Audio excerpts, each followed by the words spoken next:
नमो सिद्धाय नमो आयि नमो गजानन नमो लोये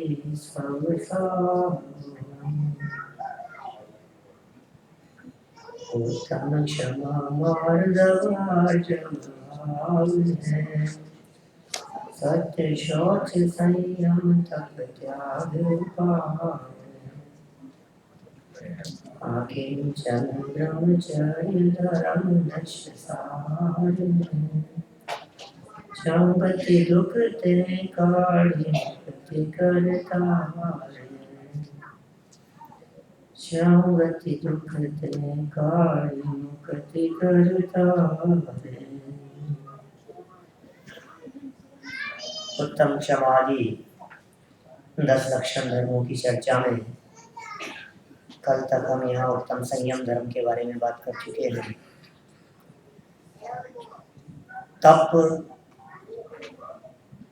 तपन का नाम है, प्रतपन, प्रज्वलन। अपनी आत्मा जब तप कर समस्त कर्मों से मुक्ति की प्राप्ति करती है तो तप का वास्तविक फल प्राप्त होता है। इच्छा निरोधक तप है, ये तप की व्याख्या शास्त्रों में मिलती है। इच्छाओं के रोकने का नाम तप है। स्वरूप विश्रांत निस्तरंग चैतन्य प्रतिपन्ना तप है। जय सेनाचार्य कहते हैं ऐसा प्रवचन सार में, अपने आत्म स्वरूप में स्थिरता पूर्वक रमणता, लीनता, एकाग्रता, उससे जो अपनी आत्मिक निर्मलता प्रकट हुई उसका नाम वास्तव में तप है। ये तप 12 प्रकार के कहे हैं, जानते हैं नाम आप लोग, बच्चों ने सुनाई। 12 प्रकार के तप हैं। पूजन की पंक्तियों में हम लोग बोलते हैं, तप चाहे सुरराय कर्म शिखर को वज्र है, 12 विधि सुखदाय क्यों न करे निज शक्ति सम। जिस तप की हम यहाँ चर्चा कर रहे हैं, इस तप को देव लोग भी चाहते हैं। तप चाहे सुरराय, क्यों चाहते हैं? क्योंकि ये तपस्या कर्म रूपी पर्वतों को नष्ट कर देने के लिए वज्र के समान है। माने तपस्या के बल पर, तप के बल पर कर्मों की निर्जरा हो जाती है, लेकिन वो तप वास्तविक तप होना चाहिए, वो सच्चा तप होना चाहिए।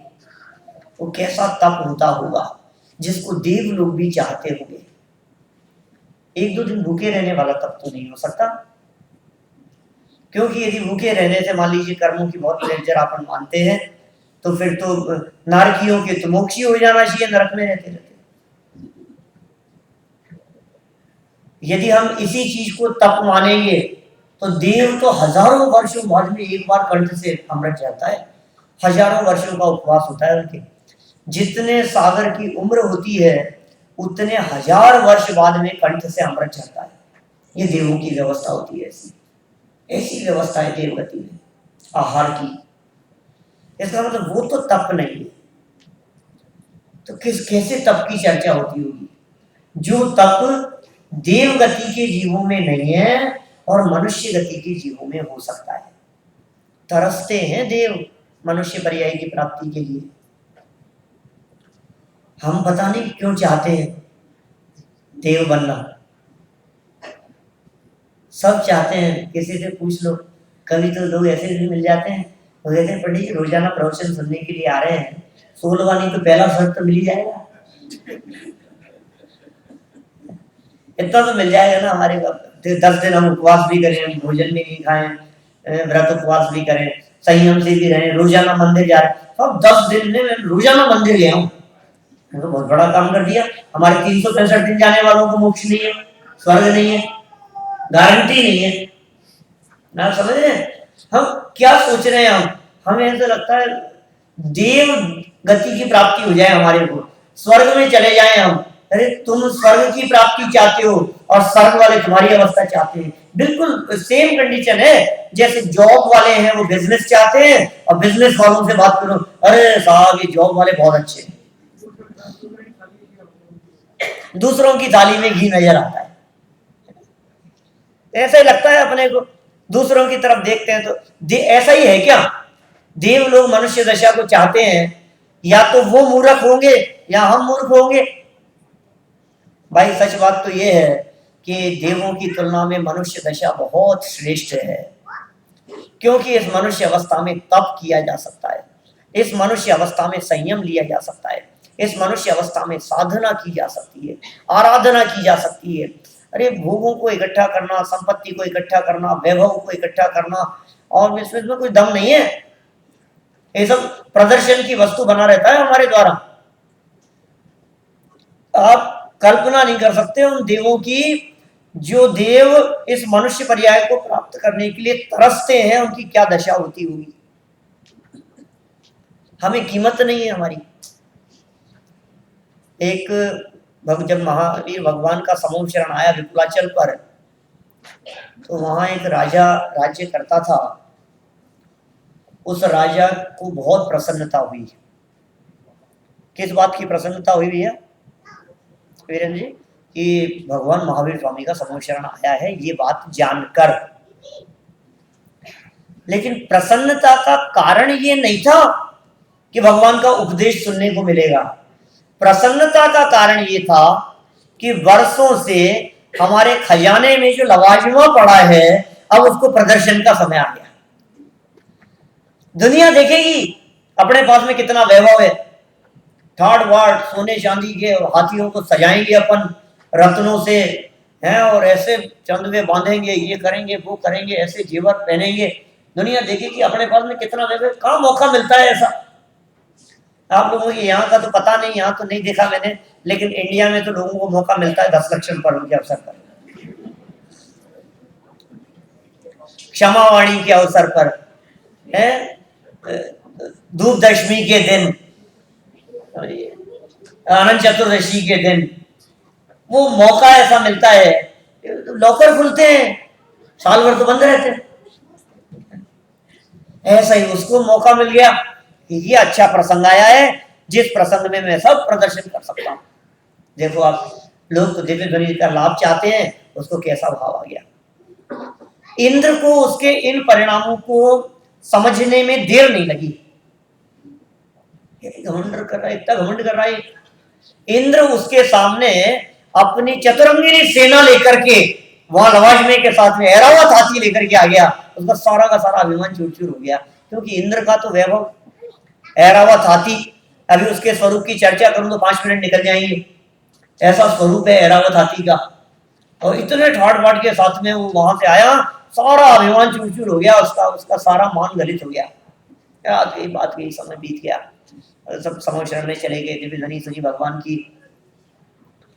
नेक्स्ट डे वो जो राजा था, उस राजा ने सौधर्मेंद्र को ललकारा, हे सौधर्मेंद्र, तूने मुझे मान में परास्त कर दिया, तूने मुझे वैभव में परास्त कर दिया, तूने मेरे घमंड को चूर चूर कर दिया, लेकिन आज मैं भगवान महावीर स्वामी के समूह शरण में जैनेश्वरी दीक्षा अंगीकार करने जा रहा हूं। तेरी हिम्मत हो तो परास्त करके बता। बोलो क्या होना था? सच्ची घटनाएं महावीर पुराण में लिखी है। चरणों में आकर के लौट गया वो इंद्र। तो लगा कि मैं तो कुछ नहीं हूं इसके सामने, ये कहां पहुंच रहा है। तप चाहे सुर राय, देवगति के इंद्र भी तप चाहते हैं, तपस्या चाहते हैं, वैराग्य चाहते हैं, संयम चाहते हैं, मुनि अवस्था चाहते हैं, और इन सब के लिए मनुष्य दशा चाहते हैं। हमें देवगति की कामना नहीं करनी चाहिए। मैंने शायद कही थी या नहीं मुझे ध्यान नहीं है इतने दिनों में ऐसी बात, कि पुराणों में ऐसे एग्जाम्पल तो बहुत मिलेंगे जहां देवों ने मनुष्यों की जय जयकार की हो। कही सुनी आप लोगों ने कभी? नहीं सुनी? बहुत एग्जाम्पल मिलेंगे सुधीर जी साहब पुराणों में। कैसे एग्जाम्पल मिलेंगे? वो देव आए, उन्होंने सूर्य का सिंहासन कर दिया, वो देव आए, उन्होंने उसकी जय जयकार करी, वो देव आए, उन्होंने अग्नि का जल कर दिया, वो देवों ने ऐसा कर दिया। पता नहीं कितने प्रकार की जय जयकार करने वाले, किसी के व्रत की, किसी की तपस्या की, किसी के ब्रह्मचर्य की, किसी के त्याग की, किसी के संयम की। देव लोग आकर के पुष्प वृष्टि करते हैं, जय हो जय जयकार करते हैं। बहुत कथाएं कहानियां आपने पढ़ी होगी। एक आध कहानी कभी आपने ऐसी पढ़ी कि किसी मनुष्य गति के व्यक्ति ने देवों की जय जयकार की हो? कहीं नहीं मिलेगी आपको। सारा जिनागम है आपके सामने, आप तलाशिए जरा, कहीं नहीं मिलेगी। जिसकी जय जयकार की जाती है वो बड़ा होता है या जय जयकार करने वाला बड़ा होता है? आपके यहाँ क्या चलता है पता नहीं। हमारे वहां तो इंडिया के अंदर जो जय जयकार करते हैं वो लोग तो छोटे ही होते हैं, जिसकी जय लगाई जाती है वही बड़ा आदमी होता है। यहाँ क्या होता है अमेरिका में आपके? यही होता है यहाँ भी? फिर तो आपके आसानी समझ में आ जाएगी बात। मैं समझ रहा था कैसे समझाऊं यहाँ। वही है बिल्कुल, सब इंडिया जैसा ही है, कुछ फर्क नहीं है। बताओ मेरे को, मनुष्य गति के लोगों की जय जयकार करते हैं देव लोग। एक एग्जाम्पल नहीं मिलता जिसमें मनुष्यों ने देवों की जय जयकार की हो। कौन है महान? मनुष्य महान है। तप चाहे, तप चाहते हैं देवगति के जीव भी। और कितने प्रकार का है? 12 विधि, 12 प्रकार का तप है। 6 बहिरंग तप और 6 प्रकार का अंतरंग तप। क्या है उन तपों के नाम? सबसे पहला तप है अनशन। अनशन बहुत बड़ा तप है। अनशन माने भूखे रहना, उपवास करना।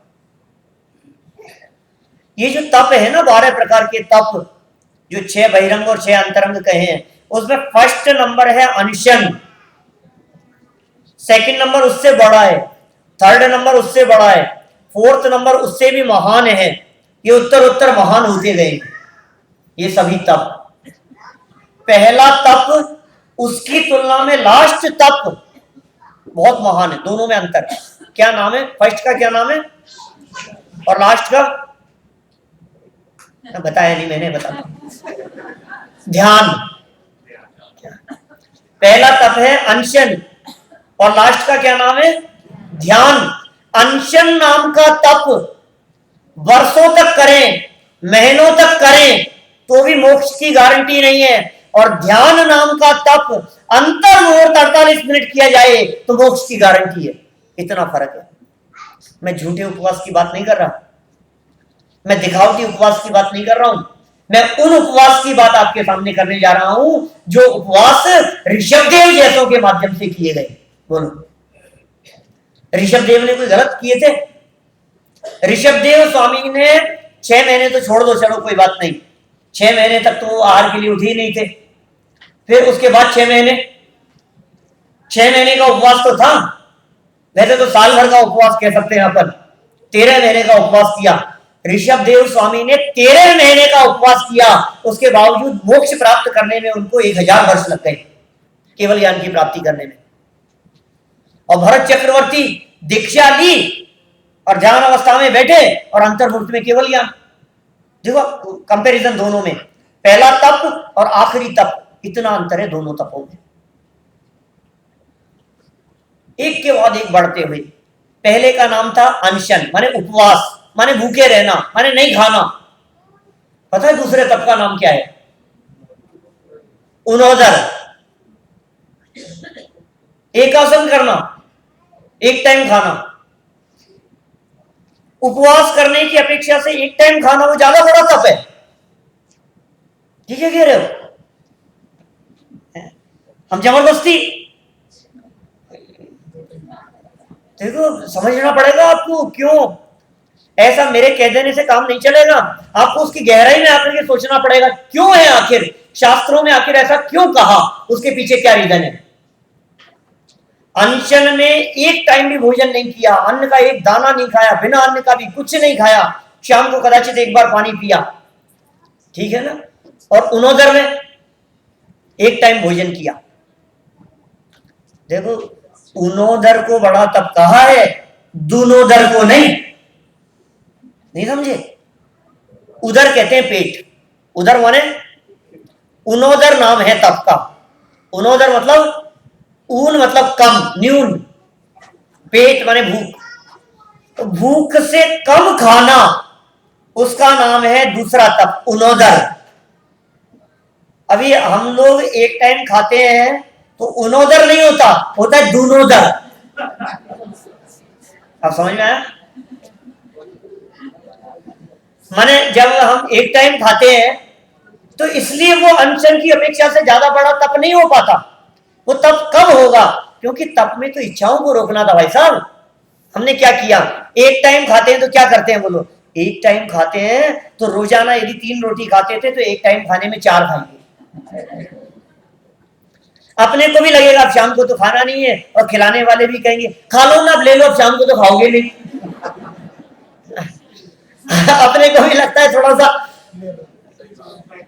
मैंने देखो अब ये क्या हो रहा है। उसको बड़ा तप कब कहेंगे?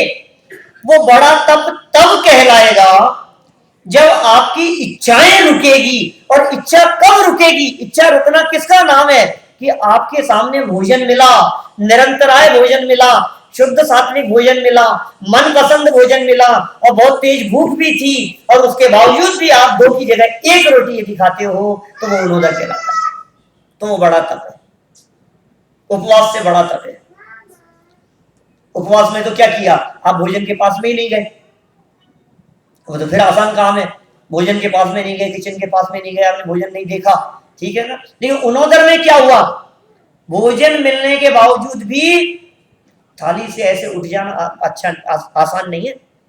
जैसे देखो, मैं इसको दूसरे एग्जांपल से समझाऊंगा, आप लोगों के एग्जांपल से। सीरियल देखते हैं आप लोग? देखते हैं महाराणा प्रताप? कुछ लोग नहीं देखते।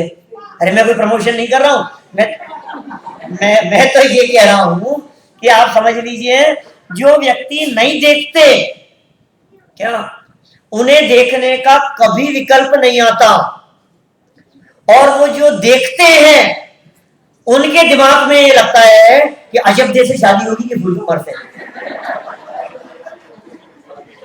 बोलो, है हो गई क्या सगाई?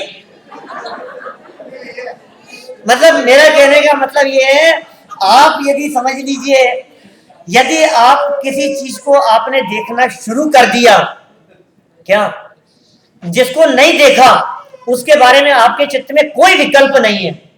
मैं कहता हूं कितनी मूवी आती है, आप नहीं देखते तो नहीं देखते, निकल जाती है, कोई बात नहीं। लेकिन आपने किसी को देखना शुरू किया और उसके किसी एक विशिष्ट पार्ट पर जहां मतलब एकदम टर्न ले रही है मूवी, उस जगह आपको उठना है, उठना पड़ रहा है, तो आपके दिलो दिमाग में वो चलता रहता है। उस जगह पर उठना आसान काम नहीं होता है। मैं कहता हूं जिस व्यक्ति ने मैच नहीं देखा वो नहीं देखा, लेकिन समझ लीजिए मैच देख रहे हैं और किसी ऐसी पोजीशन पे, ऐसी सिचुएशन पर है कि वो अब क्या होगा, नेक्स्ट बॉल में क्या होगा, एक एक बॉल कीमती है। क्या अब आपको खाना नहीं दिखता है, अब आप हिल नहीं सकते वहां से। नहीं देख रहे थे तब तक कुछ नहीं था, अब देखना शुरू किया तो बीच में छोड़ना कठिन काम है। बस यही सेम थिंग अनशन की अपेक्षा से उनोदर में। आप भोजन के पास में नहीं गए और आपने भोजन, उनोदर का सर्वोत्कृष्ट एग्जाम्पल मिलता है अपने शास्त्रों में। एक मुनिराज 1 महीने के उपवास किए, और 1 महीने के उपवास करने के बाद में आहार के लिए गए। जब आहार के लिए गए तो उनको बहुत निरंतराय भोजन मिल गया, कोई अंतराय नहीं, बहुत विधि मिल गई और आहार हो गया। आहार क्या हुआ? उन्होंने 1 ग्लास आहार लिया और छोड़ करके आ गए, और फिर 1 महीने के उपवास कर लिए। अज्ञानी जी सोचता, अरे यार बस 1 ग्लास यदि बीच में नहीं खाते तो 2 महीने का रिकॉर्ड बन जाता। हम लोग क्या सोचते हैं? रिकॉर्ड बनाना चाहते हैं हम लोग। रिकॉर्ड बनाना मतलब मान कषाय, उनको रिकॉर्ड तोड़ना है, उनको रिकॉर्ड नहीं बनाना है। भरपेट भोजन नहीं, भरपेट भोजन तो बात ही नहीं है, उनोदर का मतलब ही नहीं है। दूसरे नंबर के तप की बात कर रहा हूं। 1 ग्लास भोजन लिया बस और हो गया। 1 ग्लास भोजन लेने का मतलब अब उपवास नहीं हुआ, यही अर्थ हुआ ना इसका, कि उपवास नहीं है, कम खाया हमने, भले 1 ग्लास खाया हो। इसका नाम उनोदर है। उत्कृष्ट उदाहरण मिलता है शास्त्रों में इस तरह का। इसकी अपेक्षा से और बड़ा तप, आगे बढ़ते चले जाओ इससे। उनोदर की अपेक्षा से क्या है कि वृत्ति परिसंख्यान मुनिराजों के जीवन में होता है। क्या है वृत्ति परिसंख्यान? वृत्ति परिसंख्यान मतलब देखो, या तो उपवास, और उपवास नहीं होगा तो एक टाइम भोजन, लेकिन एक टाइम भोजन भी उन्होंने भी तब जब हमारी ये प्रतिज्ञा मिल जाएगी तब, अदरवाइज नहीं लेंगे। यदि हमारी ये विधि मिल गई, विधि लेकर के निकले मुनिराज, और वो विधि नहीं मिली तो भोजन नहीं करते। वो विधि लेकर के निकलना वो तीसरे प्रकार का तप है, वो कहलाता है वृत्ति परिसंख्यान। चलो विधि भी मिल गई, फिर भी क्या करते हैं? चौथे नंबर का तप रस परित्याग। भोजन करने के लिए गए, आज मीठा नहीं खाएंगे। दूसरे दिन आहार करने के लिए गए, आज घी नहीं खाएंगे, तेल नहीं लेंगे, आज दूध वगैरह नहीं लेंगे, गोरस नहीं लेंगे। कैसे बदल बदल करके रसों का त्याग करते हैं? इसके पीछे क्या कारण है? कई बार कई लोग इस तरह की बातें कहते हैं, अरे हाँ ये बड़े क्या झंझट है यार, एक साथ क्यों नहीं त्याग कर देते सब? कभी कुछ आज मीठा नहीं, आज नमकीन, आज ये नहीं, आज घी नहीं, तेल नहीं, मीठा नहीं, दूध नहीं, ये अलग अलग बदल बदल करके क्यों त्याग करते हैं? इसलिए बदल बदल करके त्याग करते हैं कि उनको तप करना है, रिकॉर्ड नहीं बनाना। क्या मतलब? नहीं समझ में आया आपके? आप यदि चाय पीते हैं और मीठी चाय पीते हैं, 6 दिन मीठी पिए और 1 दिन फीकी पिए, तो समझ में आ जाएगा आपको कैसा लगता है भोजन, कैसी लगती है चाय। रोज मीठी पीते हैं, 1 दिन फीकी मिले तो कैसी लगेगी? स्वाद ही नहीं आता है। रस बदल बदल करके त्याग कर रहे हैं वो, इसका मतलब जिस दिन मीठा नहीं लिया उस दिन भोजन नीरस हो गया, जिस दिन नमक का त्याग हुआ है उनके, उस दिन भोजन नीरस हो गया। ये रस परित्याग है। और एक और बात है, बदल बदल करके त्याग करने में शरीर के लिए आवश्यक पोषक तत्व भी मिलते रहते हैं, और इच्छाओं का निरोध होता है, इच्छाएं रुकती है, इच्छा निरोध तप है। यही तो तप है, इसी को तो तप कहते हैं। हम क्या करते हैं बोलो? हमारे और उनमें क्या फर्क है? हम किस तरह से त्याग करते हैं? हमें लगता है छोड़ दो, एक साथ छोड़ दो। अब एक साथ छोड़ने में किसी व्यक्ति ने मीठे का त्याग किया, अब फीकी चाय पीने लगा, डायबिटीज है, अब फीकी चाय पी उसने, अच्छी नहीं लगी बिल्कुल, फिर दूसरे दिन फिर फीकी पी, फिर थोड़ी कम अच्छी लगी, फिर तीसरे दिन, फिर चौथे दिन फिर फीकी अच्छी टेस्टी लगने लगती। जबान पे वही स्वाद बैठ जाता है। अब आपको फीकी खराब नहीं लग रही है, बिना मीठे की चाय बहुत स्वाद लेकर के पीते हैं, ये क्या हो गया? तो रस परित्याग का जो मूल मोटो था वो नहीं हुआ ना। जिस उद्देश्य से उन्होंने रस परित्याग किया था, रस का जीवन भर के लिए त्याग कर देने से वो चीज प्रयोजनभूत नहीं होगी, उनका प्रयोजन सिद्ध नहीं होगा। इसलिए बदल बदल करके रसों का त्याग करना रस परित्याग नाम का तप कहलाता है। विविक्त शय्यासन, एक आसन से, एक करवट से भूमि पर सोना, विविक्त शय्यासन। काय क्लेश, शरीर के कष्टों की परवाह न करते हुए अपनी लाइफ बहुत शांति से व्यतीत करना, वो क्या कहलाता है? काय क्लेश नाम का तप। ये सब इस प्रकार के तप हैं जिनको बाहर से देखने पर तपस्वी दिखाई देते हैं। बहिरंग तप है ना ये, 6 के नाम बताए मैंने आपको। अनशन, उनोदर, वृत्ति परिसंख्यान, रस परित्याग, विविक्त शय्यासन और काय क्लेश। ये तप कब कहलाएंगे? जब इच्छा निरोध अंदर में है, जब स्वरूप विश्रांत अंदर में है, तब ये बाहर की प्रवृत्तियां तप कहलाती है। और अंदर में नहीं है तो, अंदर में इच्छाएं और कुछ है तो बोलो। हमारे वहां तो पता है क्या करते हैं? पता है छोटे छोटे से बच्चे तेला करते हैं, किस लिए? मेरा जुलूस निकलेगा, नए कपड़े बनेंगे, ऐसे बहुत होते हैं इस तरह के। 10-10 दिन के उपवास करते हैं, महीने महीने भर के उपवास करते हैं। फिर क्या होता है, वहां समाज में एक बहुत बड़ा आयोजन होता है क्षमावाणी का, फिर उनको बुलाते हैं, फिर उनका सम्मान समारोह होता है, सब उनको बधाई देते हैं, सब उनकी तारीफ करते हैं, बहुत अच्छा लगता है। तो भैया आप किस लिए कर रहे हो? ऐसा तो नहीं है। बोलो ऐसा उपवास किस मतलब का? और मैंने देखी है उनकी हालत, माने उपवास करने वालों की, पड़े रहेंगे, मंदिर में बैठे रहेंगे।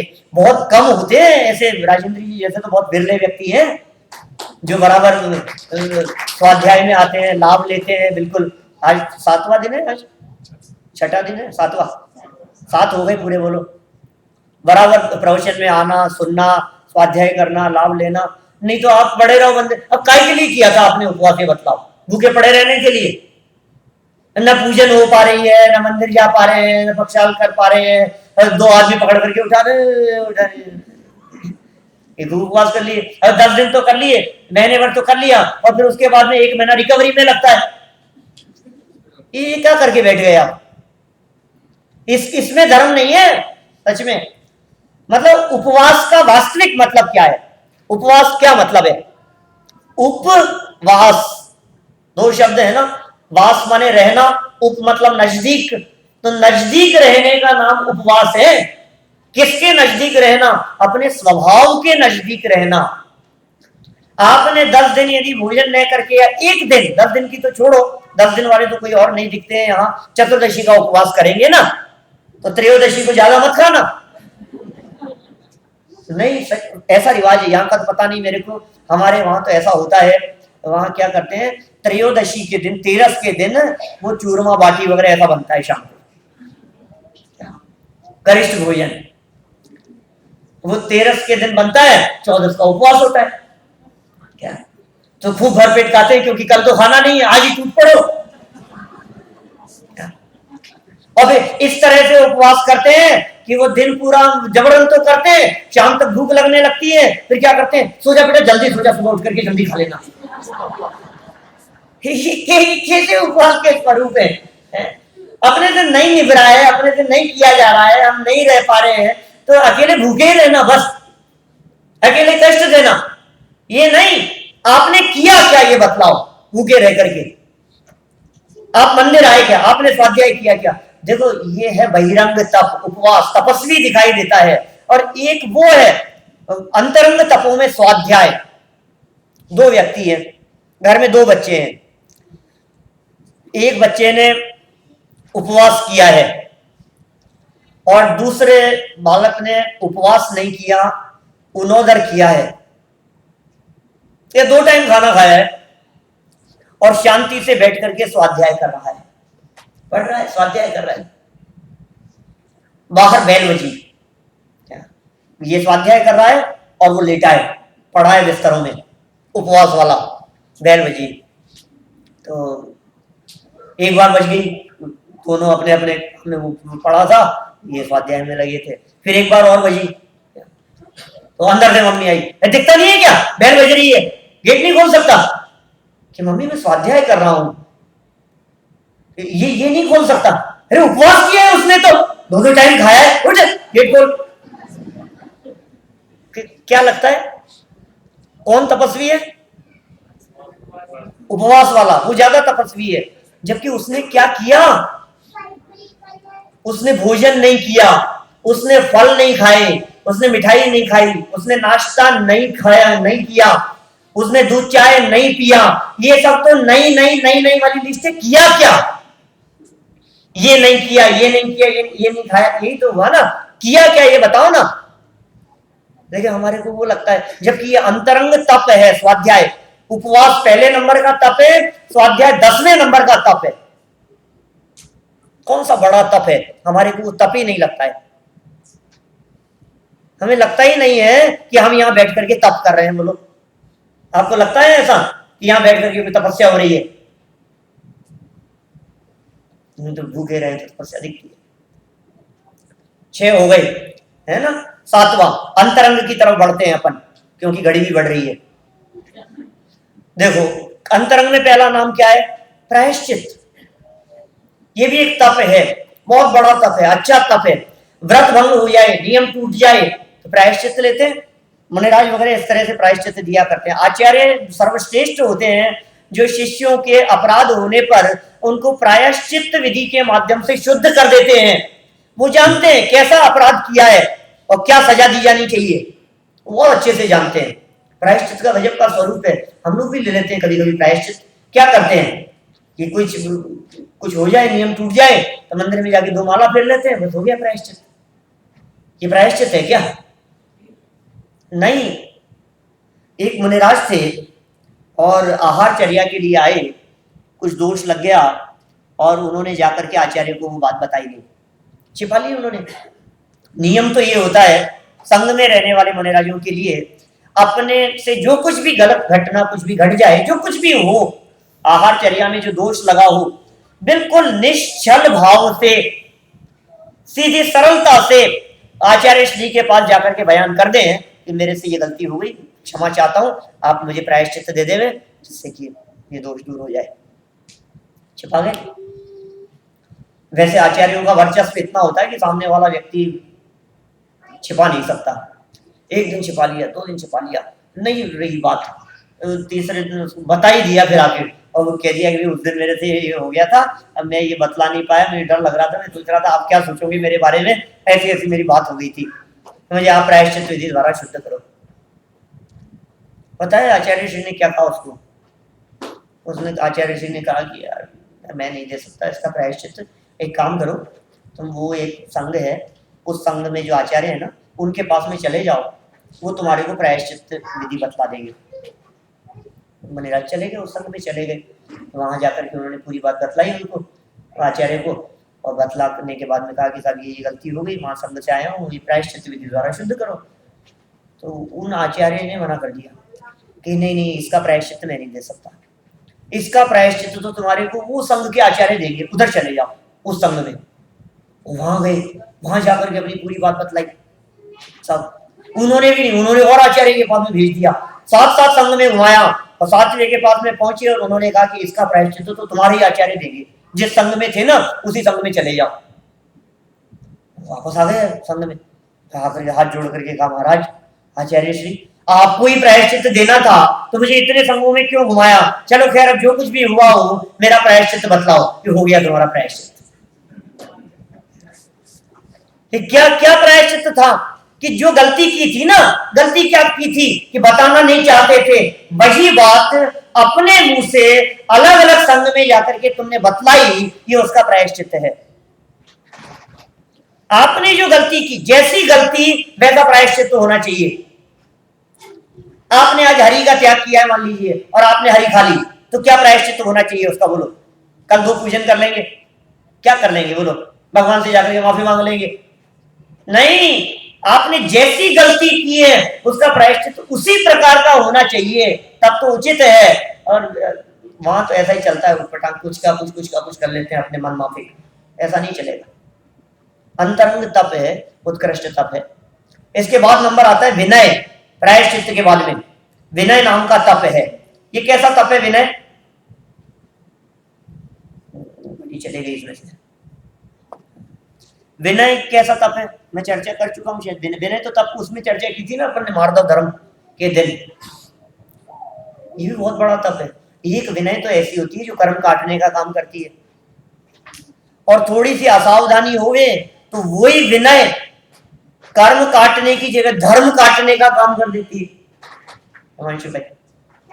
विनय सही जगह पर है, सही स्वरूप विनय का समझा है, विनय नाम का तप है, तो समझ लीजिए आप वो धर्म की वृद्धि करेगा, कर्म काटेगा। और विनय नाम का मिथ्यात्व है, विनय के नाम पर मिथ्यात्व का पोषण है, तो धर्म को काटेगा तो कर्म बढ़ाएगा। सावधान रहे। ऐसा लगता है आज तो क्या पंचमी नहीं, आज तो क्या है पंचमी नहीं, 5 तारीख है ना, है टीचर्स डे। तो ऐसा लगता है अपने को कि गुरुओं की विनय होनी चाहिए, माता पिता की विनय होनी चाहिए। क्या विनय नहीं करते लोग? अरे साहब पंडित जी क्या बतलाएं, आजकल के बच्चों में तो विनय नाम की चीज ही नहीं है कुछ भी। जी विनय तप की चर्चा चल रही है, लौकिक विनय की नहीं, शिष्टाचार की बात नहीं है, ये तो कुछ अलग हटके बात है। तो विनय का वास्तविक स्वरूप समझें। फिर वैयावृत्ति, विनय के साथ में कहा है वैयावृत्ति होनी चाहिए। वैयावृत्ति के संदर्भ में मैंने आज दोपहर वाले प्रवचन जो था वो वैयावृत्ति के ऊपर था। कैसी वैयावृत्ति होनी चाहिए, क्या स्वरूप होना चाहिए उस वैयावृत्ति का? संक्षेप में इतना ही कह सकते हैं अपन कि जिससे परिणाम लगे रहें धर्म मार्ग में, बस ऐसा उपदेश, ऐसी वाणी, ऐसा आचरण, ऐसी चर्या, वो वैयावृत्ति है। माने ऐसा नहीं कि किसी का पांव दबाने का नाम वैयावृत्ति है। अकेला पांव दबाना नहीं, परिणाम कैसे स्थिर रह सकते हैं, धर्म में कैसे लग सकते हैं परिणाम, उपयोग विचलित हो रहा है, आकुलता हो रही है, घबराहट हो रही है, वो घबराहट और आकुलता कैसे मिट सकती है। अब उसमें शारीरिक हाथ पांव दबाना भी शामिल है और वचनात्मक उपदेश, इस प्रकार का उपदेश जिस उपदेश से हमारे परिणाम उपयोग स्थिर रहे, वो सब वैयावृत्ति के अंतर्गत आता है। मुनिराजों की वैयावृत्ति के संदर्भ में चर्चा है वास्तव में तो, लेकिन घर में भी बुजुर्गों की वैयावृत्ति हो, बहुएं सास की वैयावृत्ति करें, ऐसा नहीं है, सास भी बहुओं की वैयावृत्ति कर सकती है, बच्चे पिताजी की कर सकते हैं, वो उनकी कर सकते हैं। एक दूसरे का सहयोग, यदि बीमारी की हालत में स्वास्थ्य ठीक नहीं है, मैं मतलब दिन में कहा था मैंने कि भाई आप थे ना दोपहर, माने ऐसा तक देखा जाता है कि सेवा तो करते हैं, हाथ पांव दबाएंगे, बहू जैसे मान लो कोई सास है बीमार पड़ी है, अब बिल्कुल टाइम टू टाइम दवाई देना, सेवा करना, ध्यान रखना, पंकज भाई सब करते हैं बराबर, लेकिन करते क्या है, करते करते बड़बड़ाती रहती है। अब बोलो अब वो कितना असर होगा, अब सेवा कर रही है कि नहीं, ऐसे वो वैयावृत्ति नहीं है कि साहब इतनी तो सेवा कर रही हूं और क्या करूंगी, चुपचाप ले लो, अब बस ले लो आप दवाई, दिखाना पड़ेगा आपको। तुम तो शांति से तो बोलो, प्रेम से तो बोलो, वो भी एक वैयावृत्ति का प्रकार है। मधुरता से बोलना, जो मैंने अभी इसके पहले वाले प्रवचन में मैंने अभी जो बात कही थी, हमारी वाणी जो है वो बहुत बड़ा रोल अदा करती है सामने वाले के उपचार में, तबीयत ठीक होने में, तो ये वैयावृत्ति का पार्ट है। और भी बहुत प्रकार से उसका स्वरूप हो सकता है। फिर इसके बाद में नंबर आता है स्वाध्याय, बहुत बड़ा तप है। अब देखो आप, अनशन से बढ़कर के उनोदर, फिर वृत्ति परिसंख्यान, फिर रस परित्याग, विविक्त शय्यासन, काय क्लेश, प्रायश्चित्त, विनय, वैयावृत्य, और फिर जाकर के नंबर आता है स्वाध्याय का, वो पहला नंबर और वो 10वां नंबर। कितना अंतर होगा, हमें लगता नहीं है कि ये कोई बहुत बड़ी चीज है, बहुत बड़ी चीज है। स्व अधिअय, अपने स्वरूप का अध्ययन, अपने स्वरूप को जानना, अपने स्वरूप के नजदीक आने के लिए किया गया प्रयास, प्रोसेस, वो स्वाध्याय है। ऐसा नहीं जैसी जो चीज पढ़ ली, सुन ली, सुना ली। ये धर्म का क्षेत्र तो ऐसा हो गया है आजकल, हर व्यक्ति उपदेशदाता हो गया है। दुनिया का कोई फील्ड ऐसा नहीं है साहब जिस फील्ड में आपको इतने उपदेशदाता मिलेंगे जितने धर्म क्षेत्र में मिलेंगे। कोई फील्ड नहीं है ऐसा। यहां तो कोई 4 आदमी खड़े होंगे, कुछ नहीं जानते होंगे और अपने आधार पर धर्म की व्याख्या करने लगेंगे, कुछ भी बता देंगे कि साहब मैं बतलाता हूं क्या होता है धर्म, मैं बताता हूं धर्म क्या होता है, कि तुमने कौन सा, अरे क्या धर्म शास्त्र वास्त्र छोड़ो, मैं बताता हूं ना कैसे होता है धर्म। सब दुनिया में सब धर्म का उपदेश देने वाले हमारे कवि हैं प्रसन्न कुमार जी, वो 2 पंक्तियां कहते हैं बहुत सुंदर। सुनना नहीं सुनाना चाहे यही समय का फेर है। क्या कहा? सुनना नहीं सुनाना चाहे यही समय का फेर है, आज देश में श्रोता दुर्लभ वक्ताओं का ढेर है। हर व्यक्ति सुनाना चाहता है, सुनाना, किसी को दूसरे की नहीं सुननी, सबको अपनी अपनी कहनी है, सब अपनी बात कहना चाहते हैं। भाई साहब कहो, लेकिन पता है उपदेश के पहले 4 बातें हैं, वाचना, रचना, अनुप्रेक्षा, आमनाय और धर्मोपदेश। इन 4 चरण से होकर के गुजरता है, तब जाकर के धर्मोपदेश देने की श्रेणी में आते हैं आप। सबसे पहले पढ़ो, फिर पूछो, कोई चीज समझ में नहीं आए तो फिर चिंतन करो, फिर मिलान करो, उसका घोलन करो, और इन सब 4 चीजों के बाद में पहुंचने के बाद, फिर किसी निर्णय पर पहुंचने के बाद अब कुछ कहो। एक अन्य मतावलंबी विद्वान है हमारे प्रोफेसर दयानंद जी भार्गव, वो भार्गव हैं, हिंदू हैं, अच्छे विद्वान है, लेकिन वो वैदिक संस्कृति के भी और जैन दर्शन के भी। वो पता है एक बात उन्होंने ऐसी कही, खुद के प्रेडिक्शन से जो भी था उनका सोचना मानना, उन्होंने कहा भगवान महावीर दीक्षा लेने के बाद में 30 साल मतलब 12 साल तक मौन हुए, बोले नहीं। पता है क्यों? जब तक केवल ज्ञान नहीं हुआ तब तक उनकी वाणी नहीं हुई। पता है क्यों? क्योंकि छद्मस्त है, खुद को ही पता नहीं है सही क्या है गलत क्या है, तो क्या बताएंगे। तो मतलब जब तक केवल ज्ञान नहीं होता तब तक भगवान भी नहीं बोलते। ये समझना चाहिए आए महावीर के शिष्यों को। ये उनका सोचना था और उनका एक दृष्टिकोण था इस प्रकार का। मेरा कहने का मतलब, जब तक कंसेप्ट हमारे कोई क्लियर नहीं है, जब तक बात को हम ही नहीं समझते हैं, हमने धर्म के बारे में पढ़ा नहीं है, जाना नहीं है, और हम दूसरों को धर्म पढ़ाने के लिए तैयार हो जाएं, एक ऐसा क्षेत्र है। बोलो आपको यदि अपने पेट का ऑपरेशन कराना है, हार्ट का ऑपरेशन कराना है, तो करा लेंगे आंखों के स्पेशलिस्ट से। बहुत स्पेशलिस्ट, टॉप, पूरे वर्ल्ड में टॉप डॉक्टर से मिलवाता हूं मैं आपको। क्या हजारों ऑपरेशन किए हैं उन्होंने आज तक आंखों के। आपको हार्ट का ऑपरेशन कराना है, अरे कर देंगे यार, क्या इतना सा ही तो फर्क है थोड़ा सा। और आंख की जगह कान का करना हो तो क्या हो गया, 4 अंगुल का फर्क है, इधर की जगह इधर नहीं। अच्छा डॉक्टर तलाशते हैं। और यदि तो आप कल्पना करो, कोई व्यक्ति बैठा है और लेटा हुआ है और एक इंजेक्शन भी लगवाना हो तो एक्सपर्ट तलाशते हैं। और जो लगा रहा होता है ना, वो जिंदगी में पहली बार तो किसी पे लगाता ही है ना, वो कह दे कि मैं फर्स्ट टाइम लगा रहा हूं, बोलो कौन लगवाएगा? कोई नहीं लगवाता है, कोई नहीं। और तो और एक कुर्ता सिलवाना हो, शर्ट सिलवाना हो तो अच्छा टेलर तलाशता है।